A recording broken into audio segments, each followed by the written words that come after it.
मनीष सिसोदिया की गिरफ्तारी और तिहाड़ जेल में भेजने पर आम आदमी पार्टी ने एक राजनीतिक तूफान खड़ा कर दिया। लेकिन सीबीआई और ईडी यानी कि प्रवर्तन निदेशालय शराब नीति घोटाले की परतें उधेड़ने में लगी हैं। अब शराब घोटाले का मामला दिल्ली से निकलकर दक्षिण तक पहुंच चुका है। जी हां, आज ईडी ने तेलंगाना के सीएम केसीआर की बेटी के कविता को सम्मन किया। 9 मार्च को ईडी ने पूछताछ के लिए कविता को हैदराबाद से दिल्ली बुलाया। अब विपक्ष आरोप लगा रहा है कि विपक्षी एकता से डरकर केंद्र सरकार विपक्षियों के विरुद्ध केंद्रीय एजेंसियों का गलत इस्तेमाल कर रही है।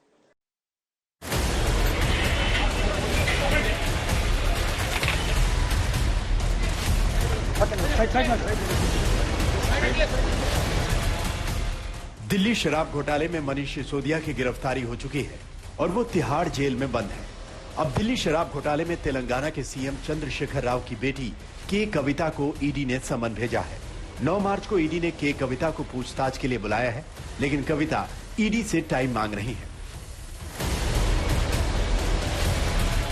सवाल यह है कि दिल्ली शराब घोटाले के तार कहां-कहां तक जुड़ रहे हैं। अब ईडी दिल्ली से हैदराबाद पहुंच चुकी है।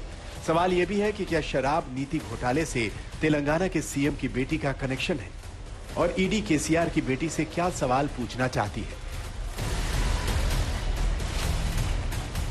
मुझे ईडी ने 9 मार्च को दिल्ली में पेश होने के लिए बुलाया है। कानून का पालन करते हुए मैं जांच एजेंसियों के साथ पूरा सहयोग करूंगी। हालांकि धरने और पूर्व नियोजित कार्यक्रमों के चलते पूछताछ की तारीख को लेकर विचार करूंगी। तो सबसे पहले हम आपको बता दें कि ईडी ने तिहाड़ जेल में मनीष सिसोदिया से भी 6 घंटे तक पूछताछ की है। ईडी 100 करोड़ की रिश्वत का सच जानना चाहती है। आखिर ये 100 करोड़ की रिश्वत का पूरा मामला क्या है और हैदराबाद से क्यों सीएम की बेटी को पूछताछ के लिए बुलाया जा रहा है, तो सुनिए। दिल्ली शराब नीति घोटाले में के कविता का नाम अरुण रामचंद्रन पिल्लई ने लिया है।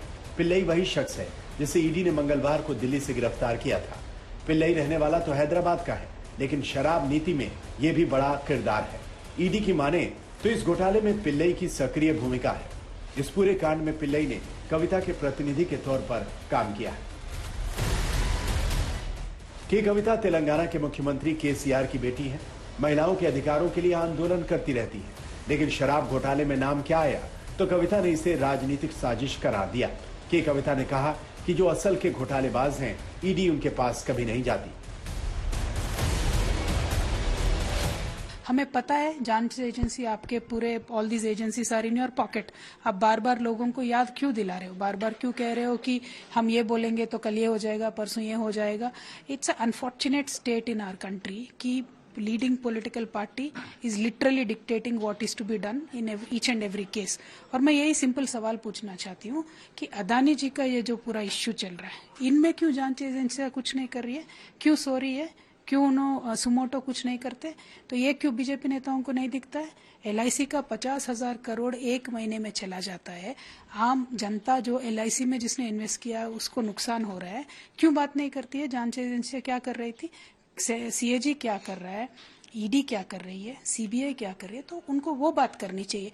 मेरे जैसा नेता जो ओपन है, कोऑपरेट कर रहे हैं, आपको जो एलिगेशन मेरे ऊपर कर रहे हैं कर लीजिए, हम कोऑपरेट कर लेंगे क्योंकि हमने कुछ गलत किया नहीं है। लेकिन जिन्होंने गलत किया है, लोगों का इतना पैसा बर्बाद किया है, उनको क्यों छूट मिल रही है, मुझे बस ये जानना है। के कविता ये भी कह रही है कि ये सब राजनीति से प्रेरित है। अगर केंद्र सरकार सोचती है कि वो डर जाएंगी तो तेलंगाना के लोग डरने वाले नहीं है। केसीआर की बेटी ने इस मामले में तेलंगाना की अस्मिता से जोड़ा है। इधर ईडी ने के कविता को समन किया, उधर बीजेपी ने पलटवार किया।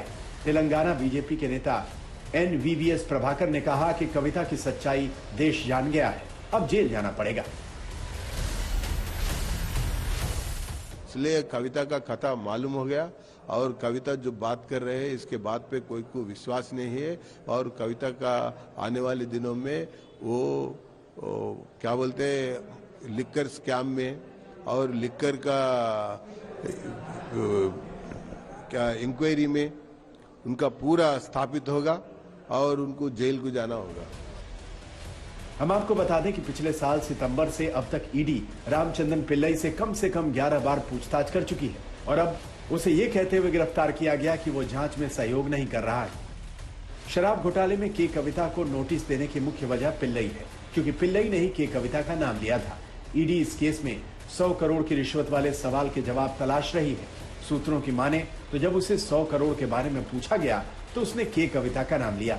अब ईडी दोनों को आमने सामने बिठाकर पूछताछ करेगी। मुनीश पांडे, दिल्ली, आज तक।